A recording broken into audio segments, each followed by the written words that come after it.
The Revenue Mobilization Allocation and Fiscal Commission has begun reviewing the salaries of political, public, and judicial office holders. RMAFC says the current pay structure, unchanged since 2008, is outdated and unrealistic. The commission argues that some agency heads now earn many times more than ministers or even the president, who currently takes home about $1.5 million monthly. But the move has sparked outrage. Opposition parties, civil society groups, and regional organizations have condemned it as insensitive and provocative, coming at a time when millions of Nigerians face rising food prices, high fuel costs, and a minimum wage that many workers say they barely receive. Critics also argue political leaders already enjoy heavy allowances and perks far above what the ordinary citizen can imagine. Some also warn that raising salaries for politicians now could deepen public mistrust and even risk social unrest. Well, for a deeper look at the fiscal and ethical implications of this decision, we are now joined by lawyer and public affairs analyst Loborous Oshoma. Mr. Oshoma, thank you so much for being here. My pleasure. Thank you. Absolutely. See, in my intro there, I did stumble over the part that said, the president earns about 1.5 million naira. Now, I would like to put this in perspective for us. They say that this rule or this law has been outdated since 2008. Now, give and take inflation, rising and crashing dollar prices, dollar in 2008 versus 2025, starkly different, meaning that whatever amount was stipulated in the book for 2008, that amount at this time has probably quadrupled. Yeah. Would you give this particular issue some perspective before we dive into some more pertinent issues about it? Yeah, first and foremost, I want us to understand the responsibility of the Revenue Mobilization and Fiscal Commission, because the only time we hear that agency or commission, it's for salary increase.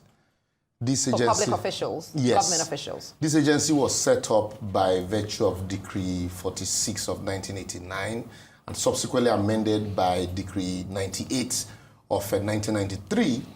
And then became an act of parliament in 2004.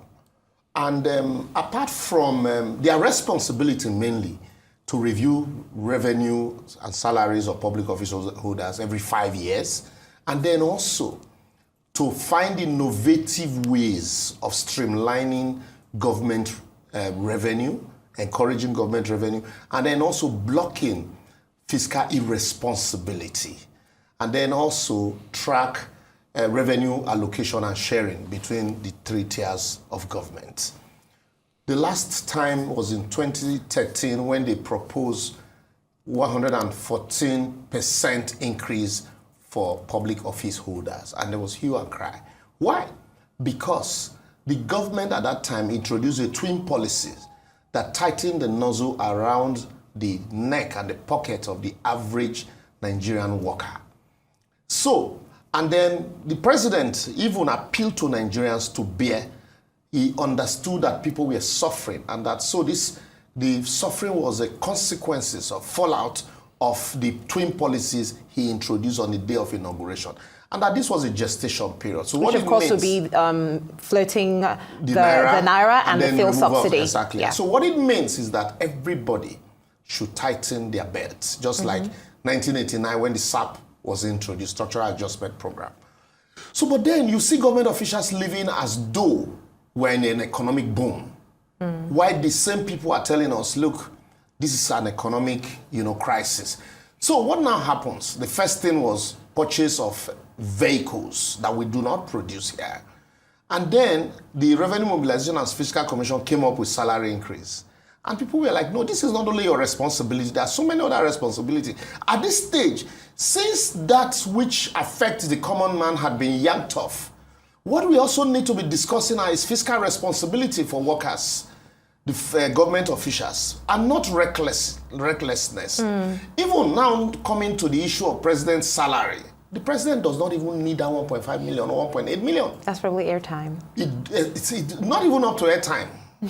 He doesn't need it because the perks of office alone, why do you think we kill here to serve if it's about just the salary? Because there's so much more to it. But I do agree with you to say that this is a legal entity. It's even stipulated in Part 1 of the 1999 Constitution schedule. They do have a mandate. They have a responsibility. So is what you're saying now that they have They're selectively fulfilling their mandate. Their mandate. So the issue here is now we are in an economic crisis.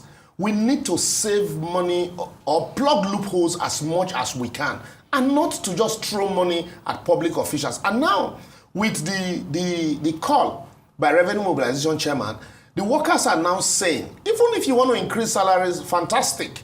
But they also think that increment should also affect the average Nigerian worker. And here we're talking about inflation. Yes. We're not producing about 34.8 by late 2024. The government is saying we are getting the macroeconomic right, but meanwhile, the microeconomic that should be the engine that grinds the economy, it's comatose. So this is not the time to even begin to discuss paying president and ministers. And like I said somewhere else, we saw the Minister for Power celebrating a brand new house in Ibadan. Does that look like somebody who is earning 1 million naira a month? The public officers that we have in Nigeria, the perks of office that they get, the supposed superintendent budget, the award contract. I agree. And so the perks that comes to them is far more. Even now, if we these are say issues. Now, because I started off this conversation by saying that this agency does have a legal mandate to do what they need to do. But the legal mandate should be performed on the platform of morality. Okay, give me 1 second to just clarify and just streamline our thoughts here. Are you saying now that this legal mandate that they have should extend towards probing as well? Because for us to, 1 second, Fantastic. For us to look into, say, for instance, the minister's house, celebrating his brand new house, which I'm sure costs hundreds of millions, right? That will require probing finances. Yes. That would also now go into the car situation, the new vehicles, the refurbishing of houses. That would now key into saying, instead of us to buy new cars, let's redirect this money into. So are you saying that their mandate needs to be properly, it needs to be much more elaborate? The mandate is elaborate, but what they do, they select the one that has to do with salaries. You massage the egos of public office holders. Immediately, the chairman is bringing in the president's salary. Oh, the president's salary is so small. Has the president ever come on air to say, my salary is small, please, I need an increase? Let's talk about checkmating. So quickly, so that we answer this question, we put it in perspective. The thing is, one of their mandate also is fiscal responsibility. So if you see recklessness, by a minister, I expected that it should be a proposal from the Revenue Mobilization to say, why don't these ministries sign a performance bond with the economic, economic security agencies like the EFCC? So you don't need to bring a petition, for example, for the EFCC to investigate. So are you saying that a house such as that? So every political leader, considering that by this agency, they are mandated to have, their finances looked into, their funds checkmate to make sure that there is no illegalities or, proper auditing, basically, that this agency needs to now make sure that they're looking into all of these finances. Now that the government is telling us, look, please, we see the hardship, subsidy is gone. Why are we subsidizing lifestyle of government officials, and now you're also increasing their salary? What we're practically doing, because we complain about these issues, right? The reality is oftentimes, it's almost like sometimes it's a utopian world where we talk about these issues, but we don't do the reality. No, let's who checkmates who? In the sense that we're complaining about the houses. Who's going to checkmate this agency? Recently, this same agency, not too long ago, I think it was in 2001, 2017 or so, they came up with an innovative idea, technology, for tracking how much is accruable or shared among the tiers of government. So now, with a click of the button, you can know. That's how we now know that, okay, yes, the federal government took so and so, the state government took this, collective. Even the federal government sharing formula was reduced by the revenue allocation sharing formula, and then that of the state was increased and the local government was increased. It was their innovation. So, taking it further, you can't say that you can't devise technology to track if a minister is earning 1 million naira and that minister is building a house of 100 billion. You don't need technology to track this. Now, with a click of the button with BVN, once you have a performance bond with EFCC can even look at all the accounts and the traces. Where is this money coming from? That's fiscal responsibility. Now you're telling us you have not been able to justify the fact that the minister earns 1 million. You're saying that they are corrupt because they earn 1 million. And that the only way we can checkmate the corruption is to increase their salary. We have always been increasing the salary. The more you increase the salary, the more reckless they become. So the first thing is ensure fiscal responsibility, ensure that the much that they are given, they are responsibly spent and utilized. And then you can now say, oh, because our ministers can't even afford cars. We see it. It is out there that ministers can't even afford to build a house. So let us have a situation where all their salary is what they spend. Let us increase them, and nobody will argue. But a situation where you see your government officials with siren blaring vehicles and a mobile police squad as if we're a nation at war. And then those same people, you see say, oh, there's hazard, there's suffering for them. Let me ask you a question, Mr. Loborous, because I like where you're going, but I fear that it's a bit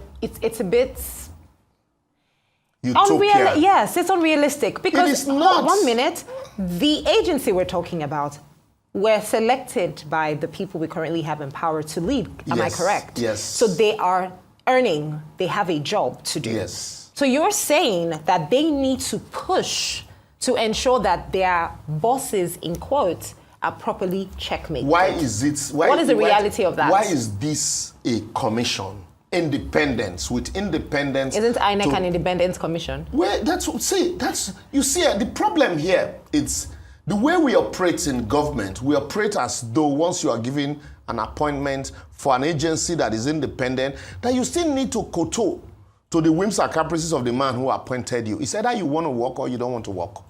So it's either, you see, I was watching an interview or a movie, and then a security expert or a security agent was given an instruction by a superior in the government house in America, and the man said, look, I won't take that instruction because it will endanger the life of the people under me.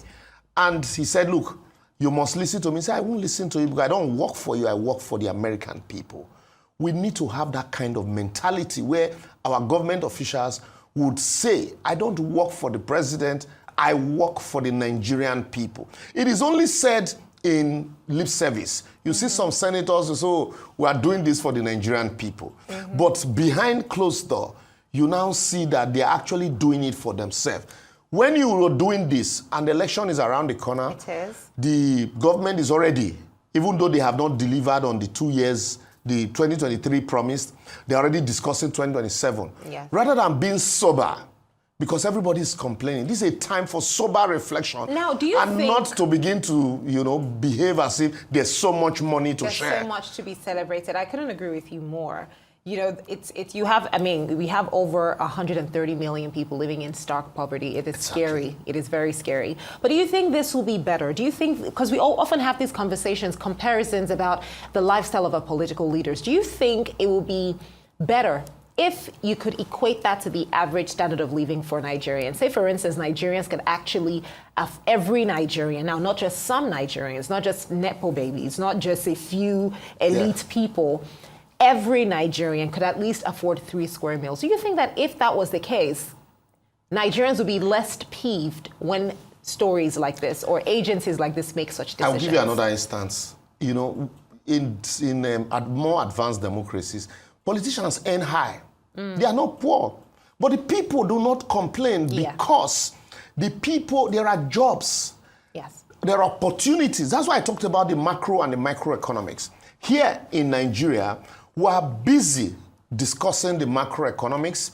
We're talking about the policies, but nobody is talking about the microeconomics. The microeconomics is what will create jobs for the generality of the people. It is infrastructures that we put, that will give people that sense to say, okay, I want to create job instead of seeking job. But those things are not there. And the government says, you know what, let us yank off that which will benefit the everyday person so that we can use them to plow back into critical sector.